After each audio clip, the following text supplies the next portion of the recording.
The last round of campaigning in Guyana ahead of Monday's crucial general election. 1 million protesters called out in the Dominican Republic for the Independence Day demonstration over suspended elections. And Venezuelans marched to commemorate the Caracazo of 1989, the revolt which opened the way to the Bolivarian Revolution. Hello and welcome to Telesur English. I am Estefania Bravo in Quito, Ecuador. This is from the south. We began in Guyana, where campaigning is into the final stretch ahead of the March 2nd general elections. Hundreds of supporters of the governing Partnership for National Unity and Alliance for Change coalition have taken to the streets dressed in the party's colors, yellow and green, to showcase unity and strength ahead of the polls. Elections were called following a no-confidence motion that was passed in the government in December 2018. Following an unsuccessful appeal, the Caribbean Court of Justice ruled in June 2019 that the no-confidence vote was valid. In a radio interview, Guyana's outgoing president, David Granger, has detailed his plans for the country should he be re-elected to serve a second and final term on Monday. We have gained a lot of experience, and we realized where the faults were when we took over in 2015. We understand that education is really the basis of building the human resources in the country. More emphasis will be placed on education, more emphasis will be placed on employment of young people, more emphasis will be placed on creating that equality so that we do not feel that people from the bush are backward, or people from the coast are more progressive. Equality is very important, and we feel that the quality of life is going to be better. We have to make some improvements in public security and in public health. Nowadays, almost every year there's a new threat. It's Zika, or dengue, or chikungunya, or SARS, now with Corona. So we are much more aware of these international threats. Guyana's opposition leader, Bharat Jagdeo, has raised concerns about 3 members of the Election Commission, or GECOM, for refusing to allow voting at private residencies despite assurances from the chairman. Jagdeo has argued that this only targets voters in PPP strongholds. There are about 3 persons. We have brought this to the attention, and their names to the observers and the advisors, who will frustrate every decision of the commission. That's their work for the commission. And they're trying to frustrate that. No doubt they got instructions from APNU, because the 3 commissioners from APNU were not happy with this at all. They don't mind the people being disadvantaged. So I had to point out, they started making a lot of issues about private residences. And I had to point out that in an area on the East Bank, like Samantha Point, Caneville, Grove area, 2,000 voters, and you have 6 polling places in private residences there. So why can't you have 6 additional polling places in Monroe, in any residence, not just a private, but even in a church or a tent, to cater for 7,000 voters? It's just not fair. Moving on, a massive protest is taking place outside the Electoral Board in the Dominican Republic as the country celebrates Independence Day. Demonstrations have been staged outside of the electoral offices for 12 consecutive days since the municipal elections were suspended on the 16th of February. The protesters have been demanding a clear explanation of what happened on the day. They say they are aiming to bring 1 million people onto the streets. We are here because our democracy is in danger. We need to unite to liberate ourselves from this dictatorship and all impunity, where there is no government, but where all the powers, the judicial, the legislative, are not independent. They're all being held hostage. The only thing which is free is our voices and the streets. That's why we're using our voices and the streets, our powerful will that we have, all Dominicans, and we need to continue using them until the end. We will not move from this plaza until they respect our popular will.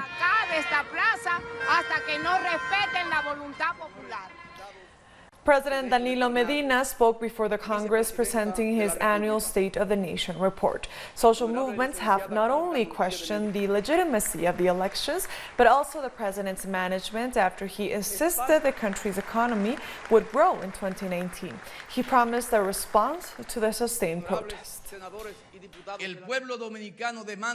The Dominican people demand and deserve a response. An acknowledgement of this magnitude cannot be left without explaining, or without full explanations. Committed so that the situation becomes clear.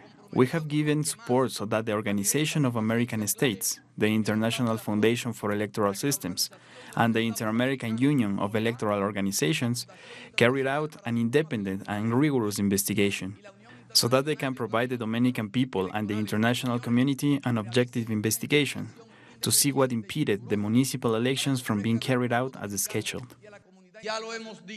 This has to do with a lamentable and embarrassing that brings us shame and which tarnishes Dominican democracy. Identify completely with the calls of broad sectors of Dominican society, especially the new generations in the sense that are searching to bring out the truth, all of the truth, without shortcuts or restrictions.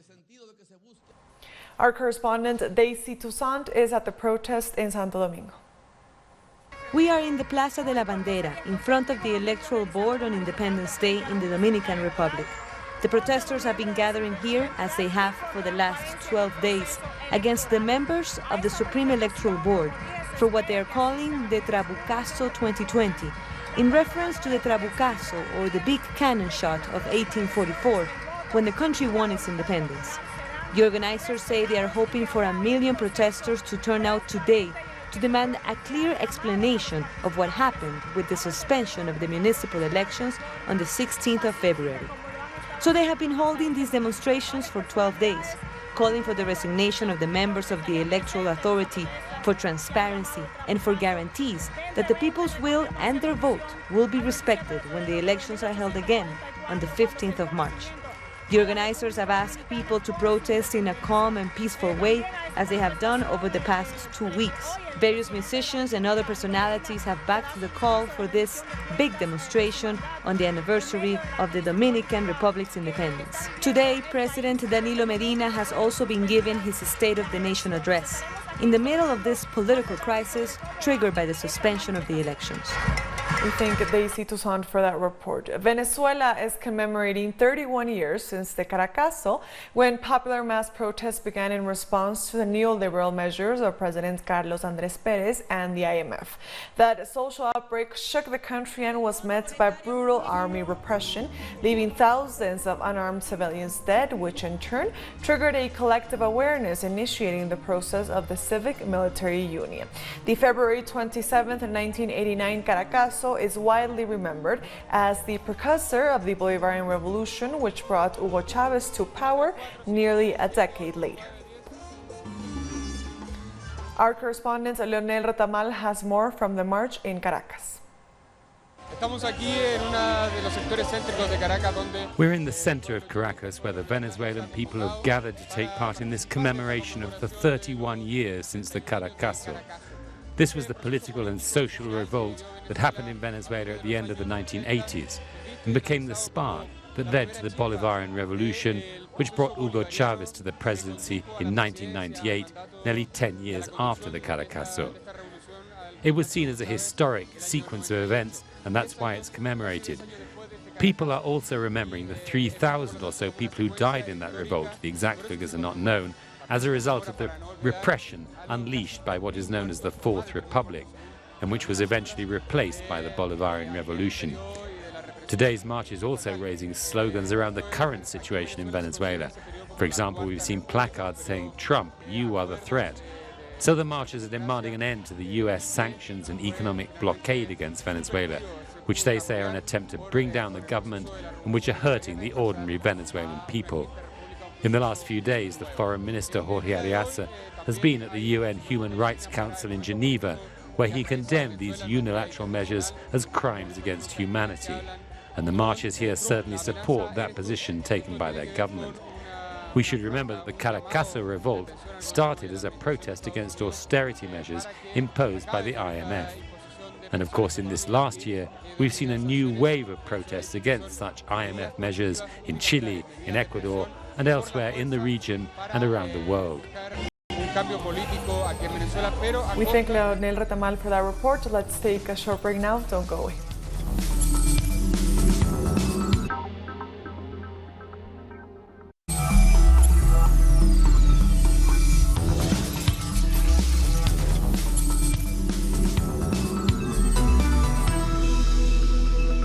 Welcome back to From the South.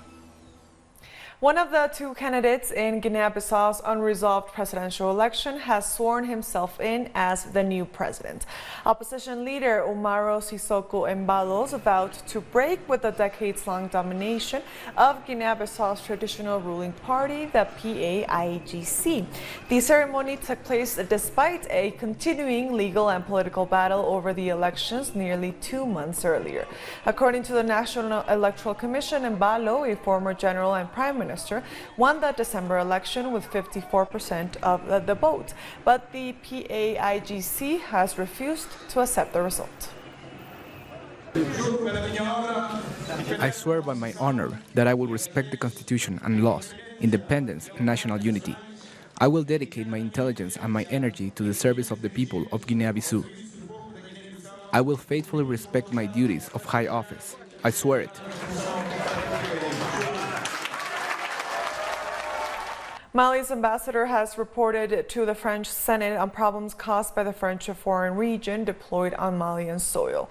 The French troops have been the source of concern and complaints over the breaking of local laws and harassing local people in areas where they operate. They've also been accused of supporting or even being a terrorist. France has dismissed claims of rowdy behavior of French soldiers as not only false but unacceptable, and claims it wants to help the West African nation combat Islamic insurgency.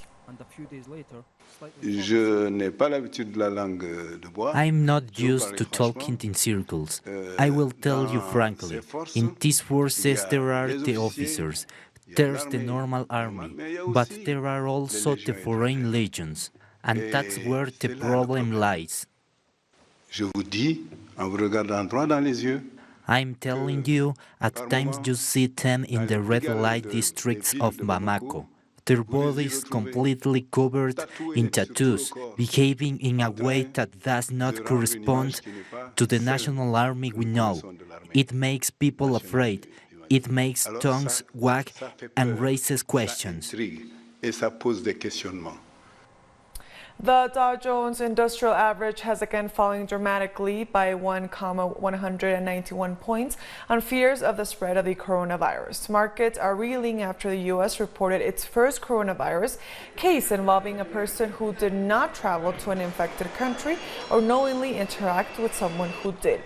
Chinese health authorities have managed to stem the number of new infections, but worried investors are concerned over the cases in other countries. The S&P 500 stock index has lost more than 6% in just the last 2 days after hitting record highs last week. The World Health Organization is warning all countries to make preparations for dealing with the COVID-19 coronavirus as the danger of a worldwide pandemic remains real. The Director General said no country should assume it won't get cases. It's what's happening in the rest of the world that's now our greatest concern. Outside China, there are now 3,474 cases in 44 countries and 54 deaths. We're at a decisive point. For the past 2 days, the number of new cases reported in the rest of the world has exceeded the number of new cases reported from China. And in the past 24 hours, 7 countries have reported cases for the first time. Brazil, Georgia, Greece, North Macedonia, Norway, Pakistan, and Romania.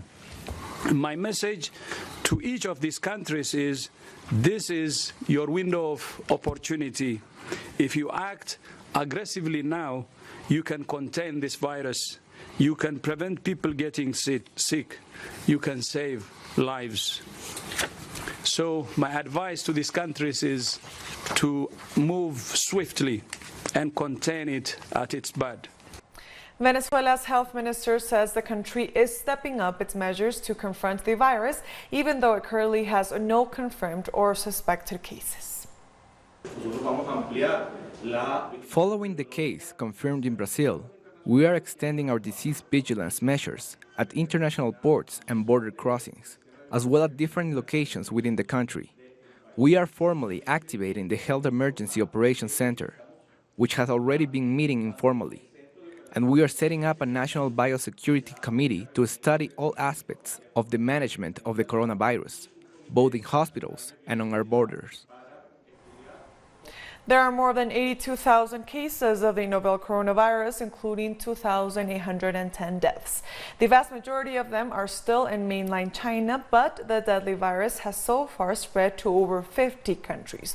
Northern Ireland and the Netherlands are the latest countries to report their first cases of COVID-19, while at least 650 people have tested positive for the virus in Italy. Afghanistan has reopened its border with Iran following a temporary closure in attempt to contain the coronavirus, but Iran remains one of the hardest hit countries outside of China, with the death toll standing at 26 and the number of cases are nearly 250, including high-level officials like the head of the Parliament's National Security and Foreign Relations Commission and the Vice President of Iran for Women and Family Affairs. Moving on, Bolivia's former president Evo Morales received an honorary doctorate in Argentina. Morales traveled to Ushuaia, south of Argentina, to receive the title by the University of Tierra del Fuego. Morales, who has been living in Argentina since December 14th, was recognized by his defense of the rights of indigenous people, his fight against poverty, and for being a political reference for Latin America. This is the 6th university in Argentina to give Morales an honorary doctorate. During the ceremony, several Argentinian leaders showed their support for Morales. Via a video conference, indigenous leader Milagros Sala said he deserved the doctorate for representing all indigenous people in Latin America and for governing for the poorest in Bolivia. Tati Almeida, a founding member of the Mothers of Plaza de Mayo, says she sends strength to the president of Bolivia and she's sure justice will prevail following the coup against him. You know the reasons why I am in Argentina. And as I just read a message from someone here that says even in asylum human rights are also being violated, they want to isolate us by now allowing us to return to Bolivia. The US told high officials in Mexico and Argentina that I cannot go back, not even close to the border. The US empire can see that we are united, organized, and mobilized to change Bolivia. We'll be right back. Stay with us.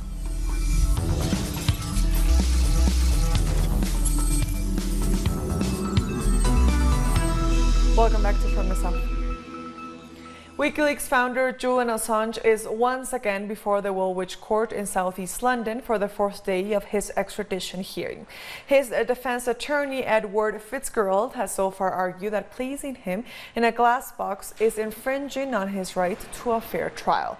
Assange is utilizing headphones but is unable to hear the proceedings properly or consult with his attorneys.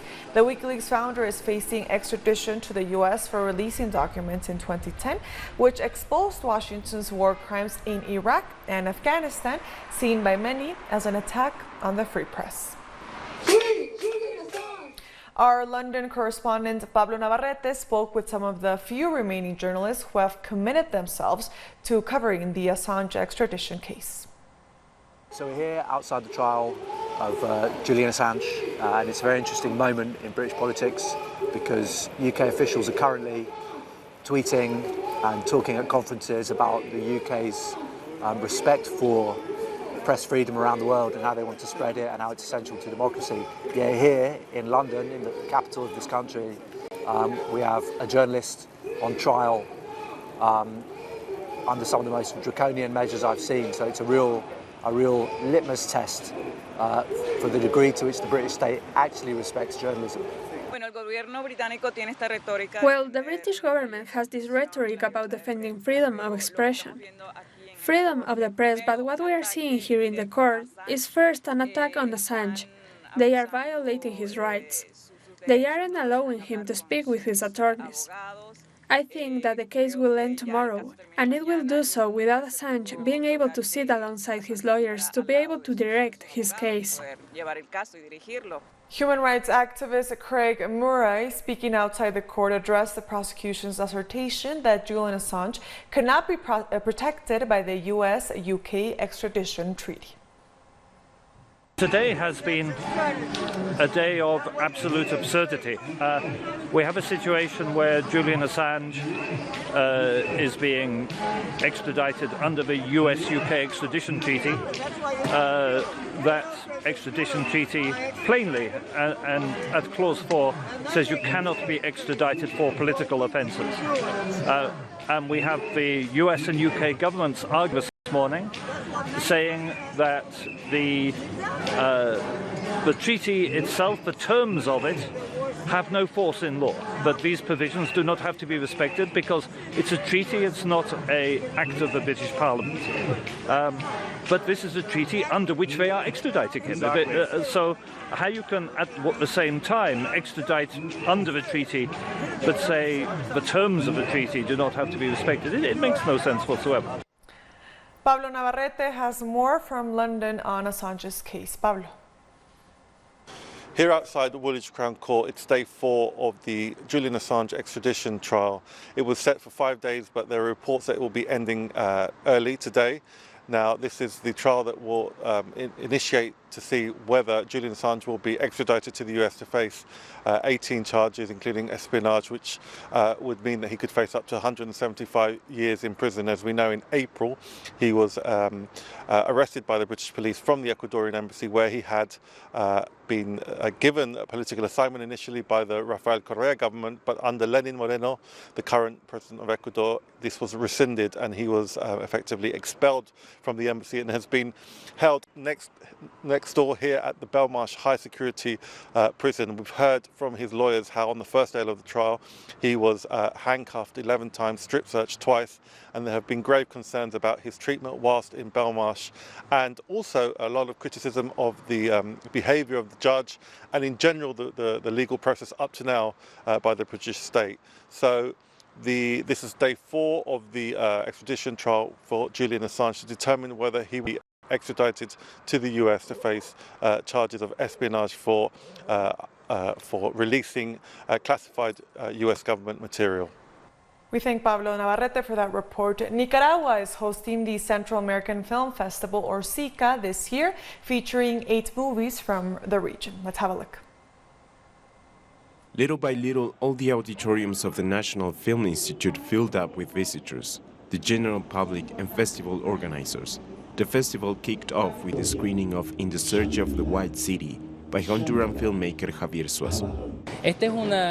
It's a festival of Central American cinema that allows us to strengthen ties between brothers nations, but also to share histories, share our culture, identity, and tell about the landscape of our countries. Nicaraguan filmmakers also praised the event, saying that it's a time for regional talents to shine. As a filmmaker, I am excited and happy because it seems that cinema is a suitable medium for Central Americans to get to know each other. The festival opens its doors to all, free of charge, allowing Nicaraguans from all walks of life to enjoy the work of regional filmmakers and learn about the people, culture, and history of Central America. This festival is important for us because it displays the efforts of the various countries that bring their feature films to our screens. This is a place where they can stand out in this art form. The festival runs until the 3rd of March and will feature 8 films from countries including El Salvador, Guatemala, Costa Rica, and Belize. And with that, we've come to the end of this news brief. You can find these and many other stories on our website at telesurenglish.net. And also join us on social media. We are on Facebook, on Twitter, and on Instagram. For Telesur English, I am Estefania Bravo. Until next time.